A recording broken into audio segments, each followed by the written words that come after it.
Okay, solo validation video, um, final, Patrick McGrorty. Let's see here. Go ahead and share my screen with you. Where are we at here? There we go. Share. Let's see. Here's this other window. Get out of my way.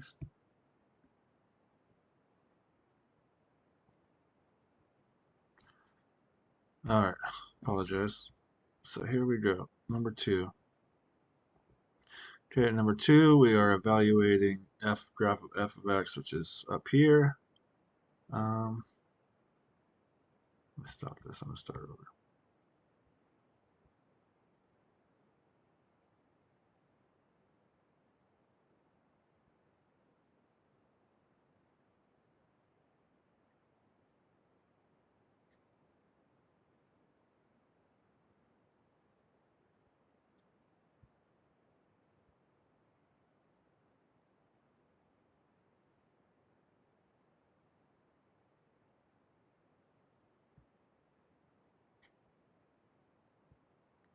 All right, so this is Patrick McGrorty.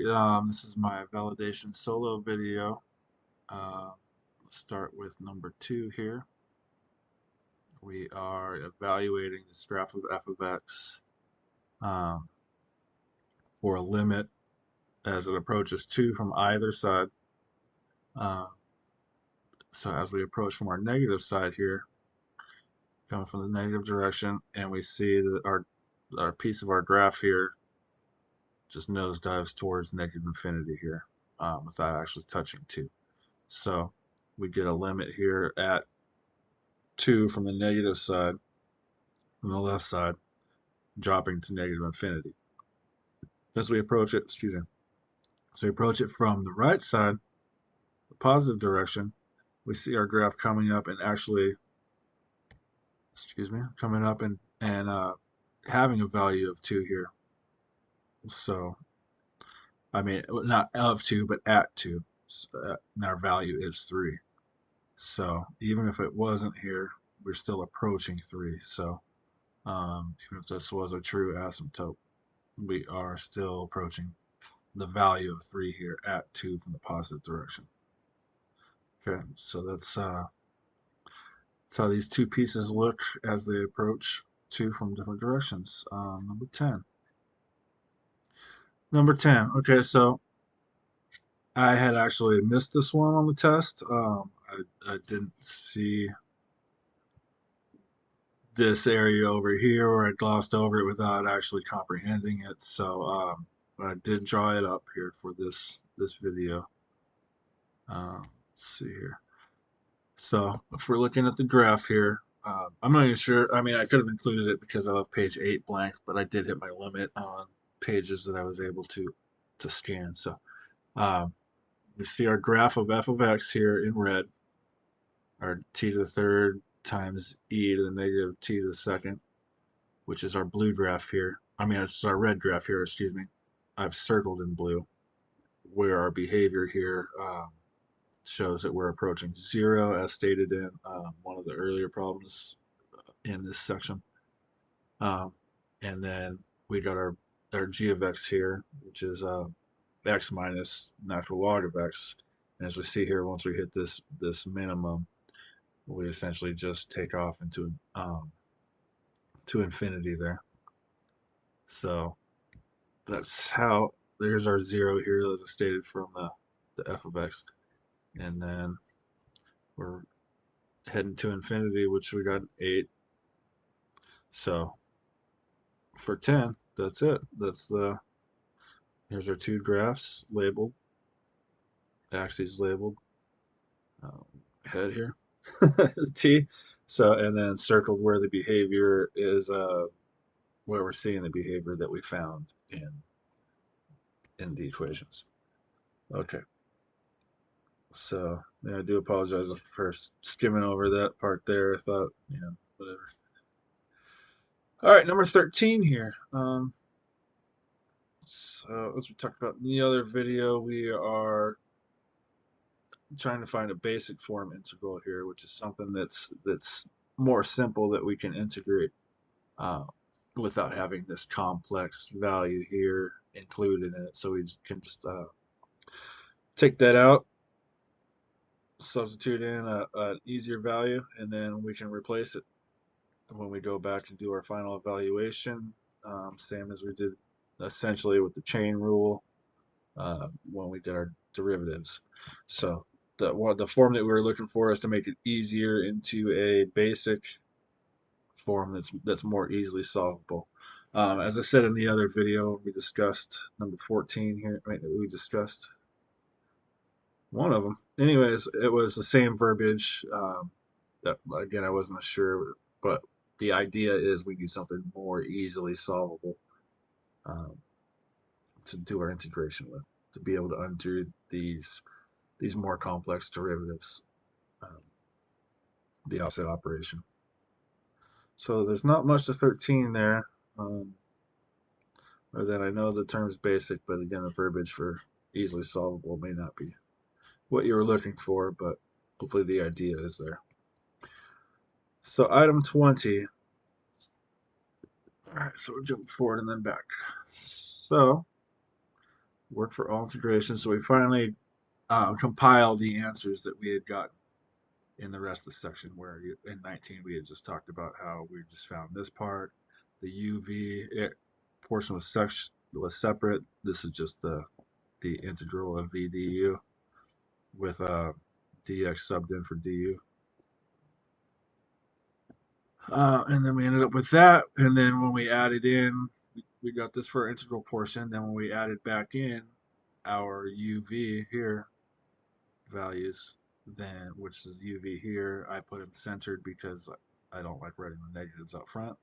So we end up with basically uv minus the integral of v du, and when we do that operation, we end up with a constant as well, a known constant. So sine x minus x cosine x plus c. And if we want to check that to make sure we got the answer correct, we will take a derivative of this equation, and we will have to use the power rule. I mean, not the. Did I say power rule? The product rule. I can't believe that's the power rule. Product rule. We use the product rule. This guy here. I can't believe that's the power. That's what happens when you do math at 4 o'clock in the morning. Anyways, so we do that. So that by using the product rule on here, we are inversing the the integral by parts.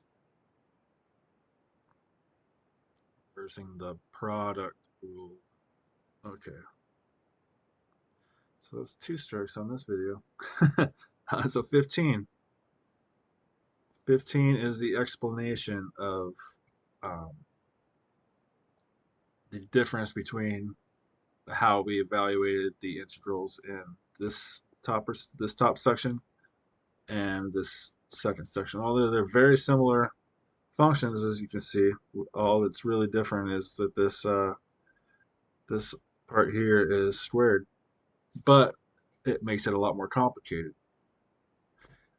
But at the same time, easier because we can just because when we take this guy here and we sub for it and then integrate and then take the derivative of it to reverse the chain rule to find basically what we had before we did the chain rule. When we take this section here off and then do its own derivative, then we get an equation which is nice because we get 2x, which can basically be taken over to the other side of the du, which I showed over here, and we get something that can cancel out this x for us. So I mean, it's a nice case. I'm not sure what to do when that doesn't happen, but it makes it simpler for us to get this to a basic form. With this guy here, we have to treat this as 2 separate functions essentially because we're undoing the product rule. So it's a little bit more complicated. So we gotta treat them as 2 separate functions. So we got one here that we'll let u equal, and then we got one here that we got to let dv equal. Take the integral of this side, take the derivative of this side, and then sub stuff back in. So it's this one basically requires one less step. We don't 100% because this derivative here of our x squared will cancel out this other x for us. We don't have to treat it as two separate functions because one function is essentially done away with um, to get the basic. This one here, we kind of have to do a little bit more manipulation to get there by actually using two separate values to split this guy up into parts so that we can do what we need to do. All right. So it's 15. We're on to part 3 of part 2.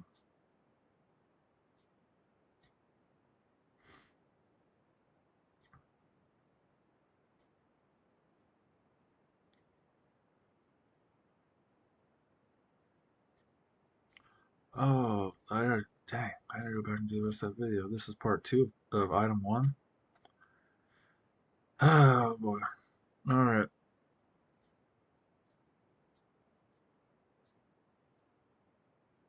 Item 2 continued. That was a long one. Part 3. Okay.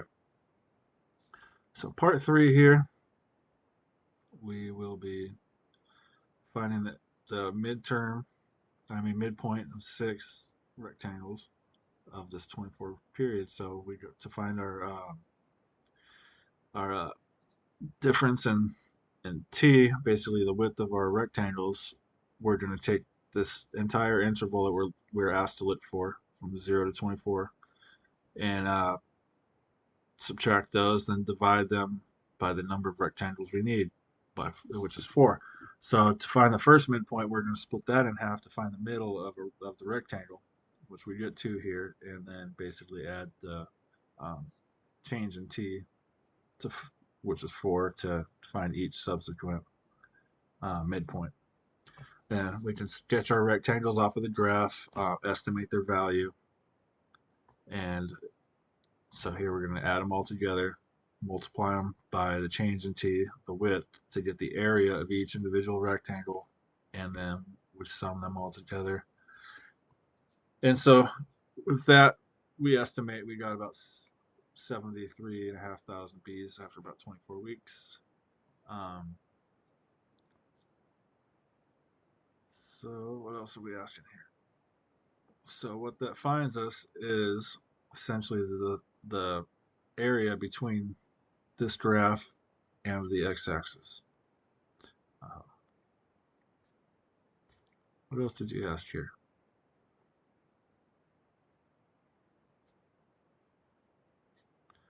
Let's try to get part 2 to this. Okay, part 2.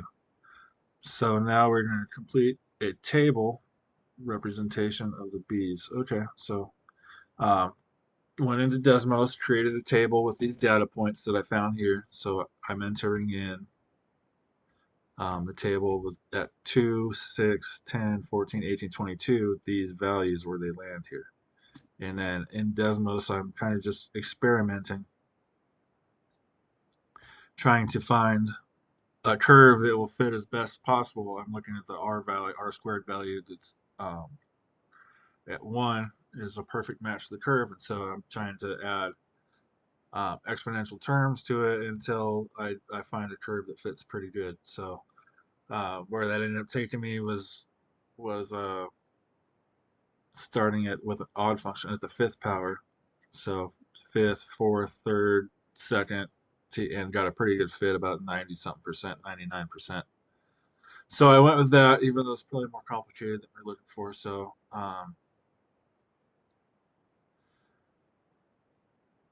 you'll see 2 different values here. What I'm doing here is I just put this all into the calculator to see what I would get without doing any initial rounding. And then as I'm doing each step here to show my work, I'm rounding a little bit, and the estimate's getting lower and lower and lower and lower.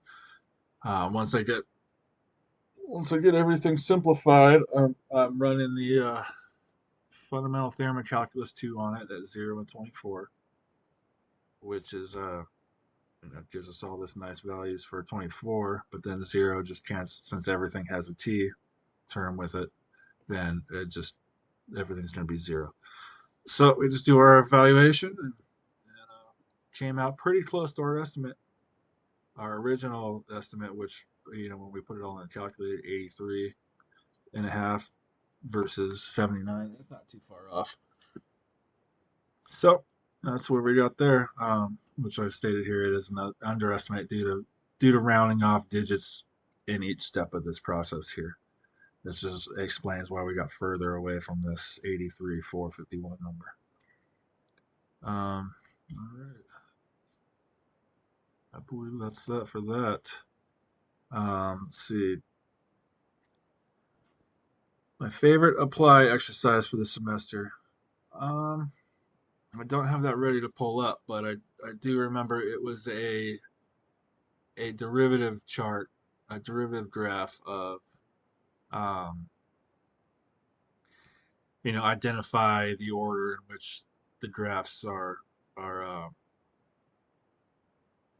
the order that their magnitude essentially. So which one is the first derivative, the second, third, fourth, fifth, and it ended up being BEAD I believe, or F or something like that. But anyways, I do remember you mentioning earlier that the author was a musician and had a. I also did like the cool string vibration formula that I had earlier. Not sure if you can see behind me because I got this little weird thing on, but I do have quite a few instruments in here, so um, I do like to. I thought it was pretty neat that he.